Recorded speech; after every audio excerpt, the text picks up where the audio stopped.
Okay, let's unpack this. Have you ever looked back at a decision and just thought, wow, that was less than brilliant? Or maybe you've wondered how some people seem to consistently make smart choices, almost, effortlessly.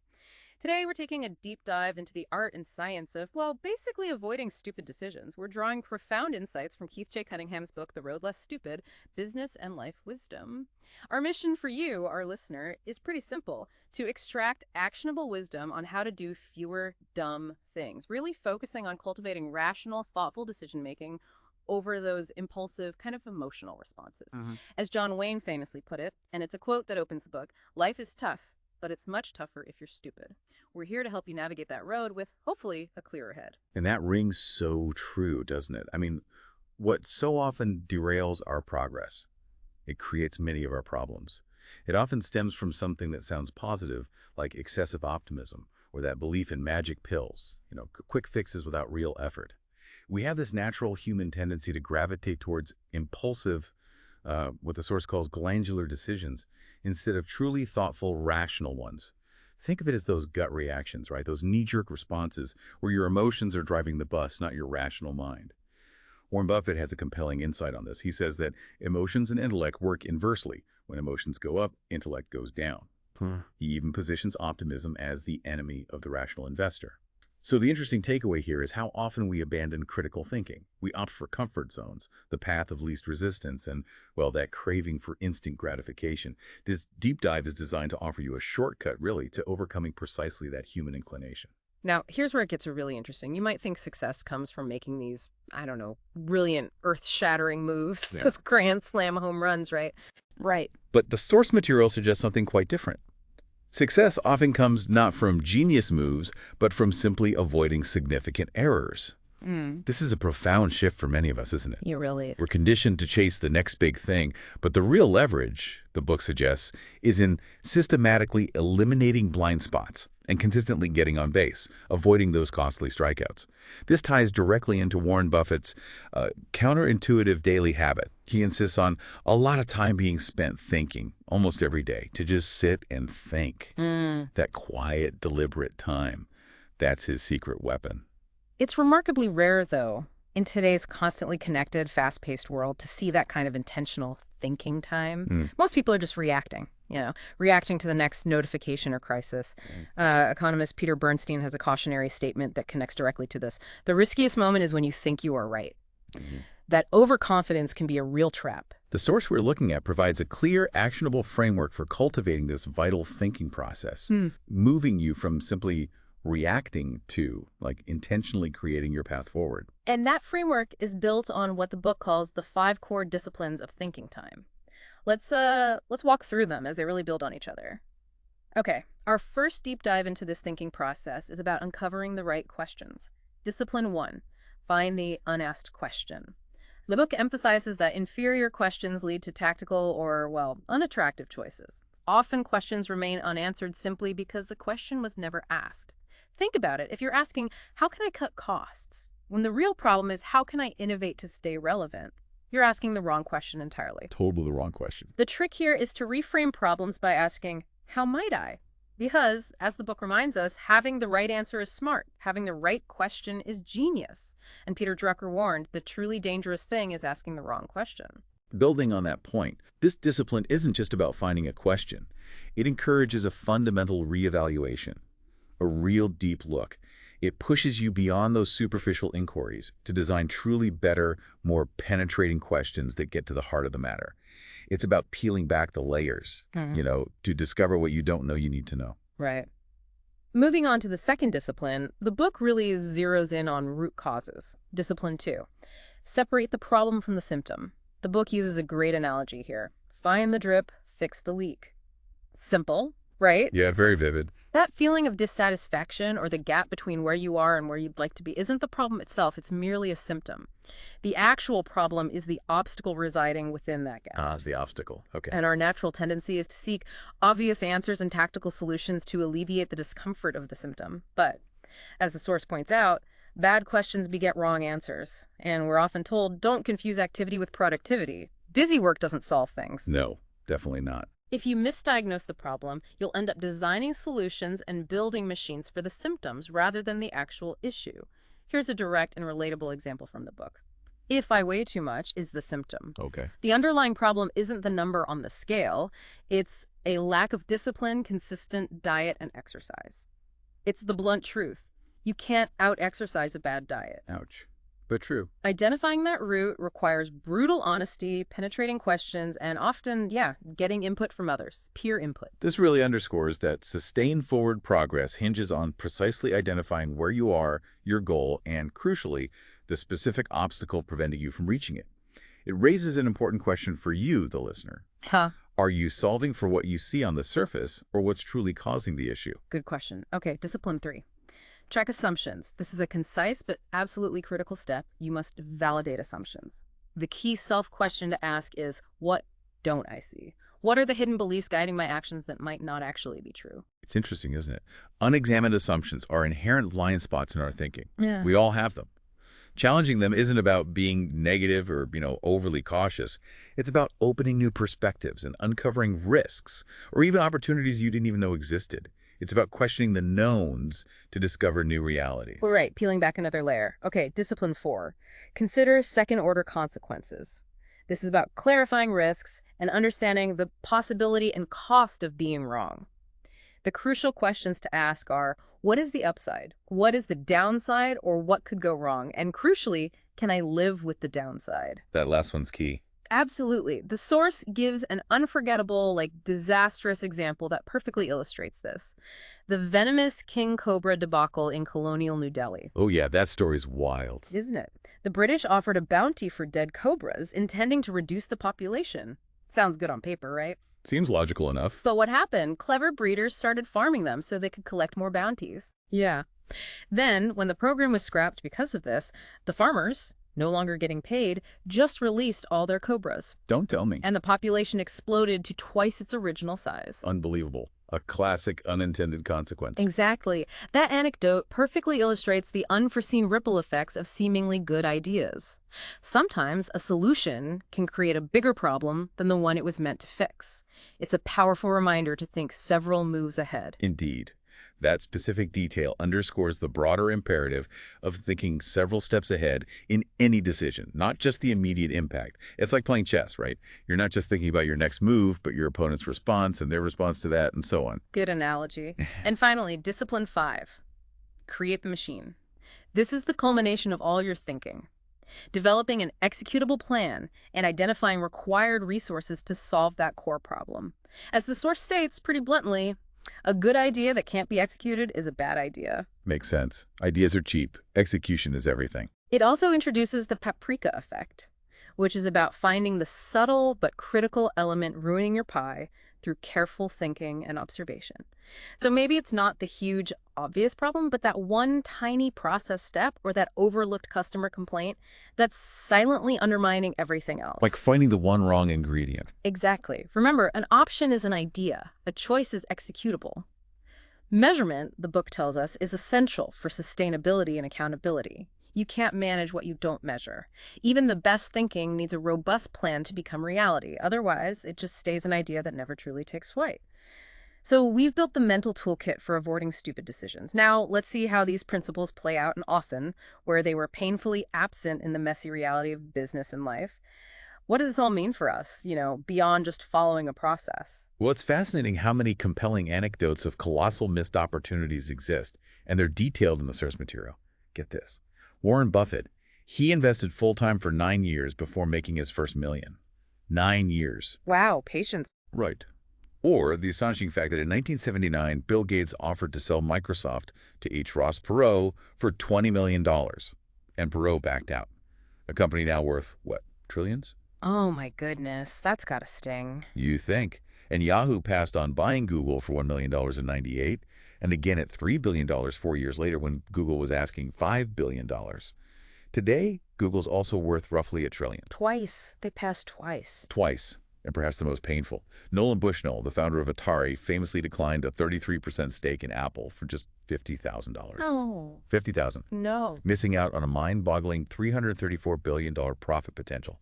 These stories aren't just about prior success or brilliant ideas. They illustrate that running the wrong direction enthusiastically is stupid, and that avoiding stupid also means having the foresight and discipline to recognize true potential, even when it's not obvious. And it's not just about deals or investments, is it? The source delves into the crucial roles within any venture and the often unrewarded artistic and technical expertise. It cites names like Mike Tyson, 50 Cent, MLB pitcher Curt Schilling, movie director Francis Ford Coppola. Examples of individuals who were artistic and technical legends, made fortunes, but then financially went broke. It really makes you wonder, why do some brilliant people still struggle despite immense talent and success? Well, Bill Gates once insightfully said, the problem with success is that it lulls smart people into believing they know what they're doing. Hmm. Complacency sets in. Hmm. The source details 4 primary roles crucial for business success, each requiring a distinct mindset. The artist-creator, the visionary, the operator-technician, the doer, the owner, the strategist, and the board investor, the oversight. What's particularly insightful is the inverse relationship between growth and control. The more growth you desire, the less control you can have. You have to let go a bit. That's a tough one for many founders. Absolutely. Owners, for example, add value primarily through creating structure and leveraging the team, and most importantly, through measurement. And a board of directors, when effective, acts as a coach and trusted advisor, identifying risks and minimizing stupid by questioning assumptions and challenging blind spots. Okay, so beyond roles and processes, the very foundation of any successful endeavor is its culture. As the source puts it, quite powerfully, culture is king. You get what you tolerate. Exactly. Powerful. That's a profound truth, isn't it? Culture encompasses how we treat each other, talk to each other, and trust each other. The U.S. Navy SEALs are given as a prime example of a truly great culture, characterized by accountability and working in unison for a common objective. What's crucial to understand is that a strong culture requires a never-ending conversation about the rules of the game. It's not a set-it-and-forget-it thing. Constantly reinforcing it. Exactly. Coaching, which improves performance, and training, which teaches what to do, are distinct from culture, which teaches people how to treat each other and how to behave. The source offers a potent insight. Show me a disinterested employee and I'll show you a lousy culture, a weak leader, and a poor customer experience. They're all linked. Wow. It stresses that you cannot make exceptions when it comes to culture, and this is a tough one. The reason we hesitate to have the hard conversation is because we don't care enough. Nothing can change until the unsaid is spoken. That means having the courage to address the elephants in the room. That takes guts. Okay, let's bring these leadership principles closer to home. Let's examine the 7 primary non-delegable jobs of successful CDOs. The book suggests these are universal principles for anyone in charge, even if you're just in charge of your own life. First, clarity on point A, your current reality, and point B, your future vision. Know where you are, know where you're going. That makes sense. Second, identifying the gap and the obstacle that stands between A and B. What's stopping you? Third, designing the plan and machine to overcome that obstacle. How are you going to do it? Fourth, allocating resources effectively. Time, money, people. Crucial. Fifth, top grading for A players, finding the people who love to be measured, embrace challenges, are humble enough for coaching, and see opportunities everywhere.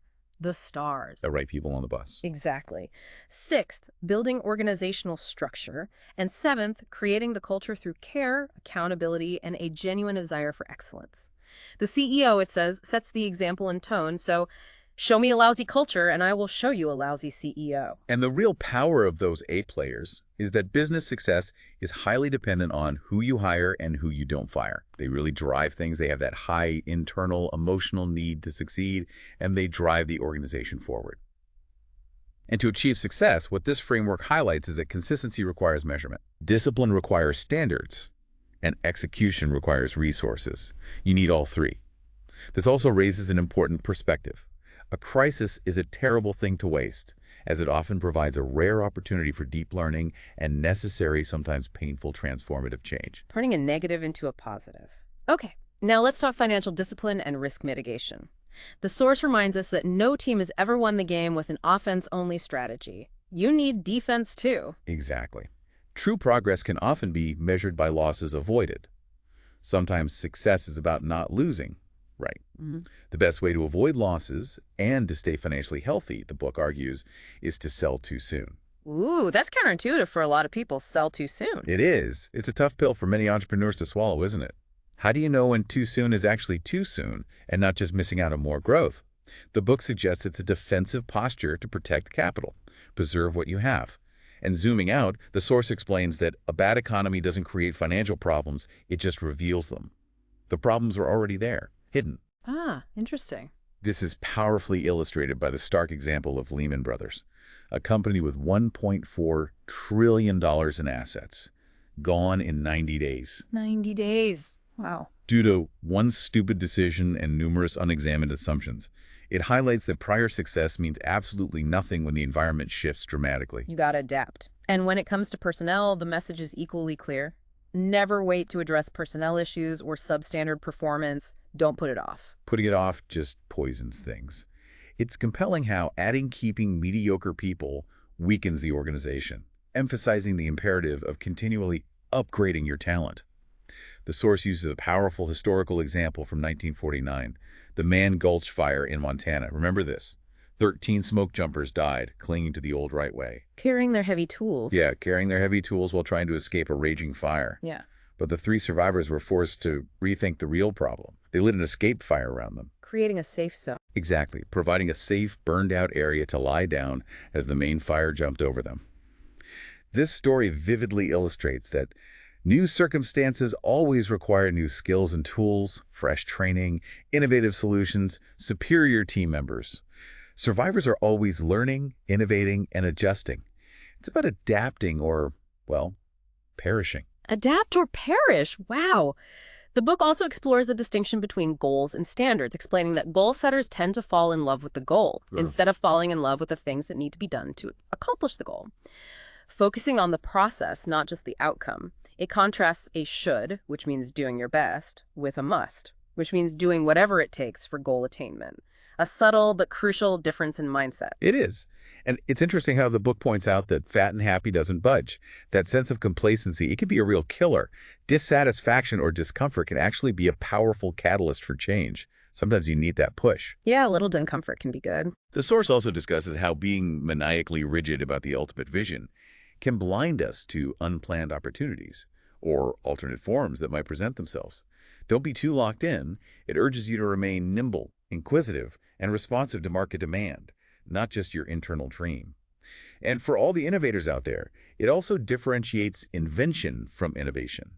Invention happens in the laboratory. Innovation happens by engaging with the market. Get out there and talk to people. Exactly. Get out of the lab. This all connects back to intentionality and focus, doesn't it?